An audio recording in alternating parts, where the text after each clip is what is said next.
Manolotra ny arahaba omba piraritsoa atsika tsirairay avy manaraka ny fandaharana amin'ny fotoan'izao. Asaina mpanajana ary ianao anaraka izany hatramin'ny farany. Miverina indray aloha izany ny oram-baratra saika manerana nosy manomboka rahampitso ary omenanao manaraka izao ny mety toetry ny andro raha ho any rahampitso ary ny maraina dia ahazorana tandrivindrahoana mety araikotrika ny moritsiraky boeny melaksy menabe ahazorana malefaka kosa ny atia antalahatira toka andrahoana ny andro atia diana sava sy ny moritsiraka atsinananiny hibalika be masoandro amin'ny tapany atsimon'ny Madagasikara fa ifandimby amirahoana izany ho an'ny faritra sisa raha ho an'ny ariva kosa indray dia anao ahazorana malefaka ny atia amin'ny faritra analanjorofo atira toka andrahoana ny andro amin'ny moritsiraka atsinanana vadivafitovinany sy atsimo atsinanana anao orana tandrivindrahoana ny atsinanany vakina karatra amoron'ny manisy automatsiatra ifandimby andrahoana sy masoandro ny atia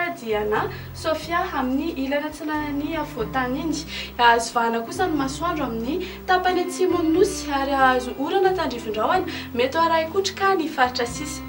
ny maripana vao vinavina ho an'ny rahampitso ny ambandritra dia 10 degré celsius hitantsika tia vakina karatra ary ny ambondritra kosa indray dia mananika ny 9 degré celsius hitantsika tia amin'ny manodidina ny toliaraty ny atao voatany moa dia manodidina ny 5 ka hatramin'ny 9 degré celsius hibalika ve iabe masoandro any La Réunion anao orana tandrivindrahoana kosa ny any Bangkok sy Nairobi ary Seychelles Comores sy Maurice andrahoana ny andro any Paris ho avy kosa ny orana any Milan sy Johannesburg. Izay indray ary ny mamarana ny fotoanantsika mametraka ny veloma mandra-pionary.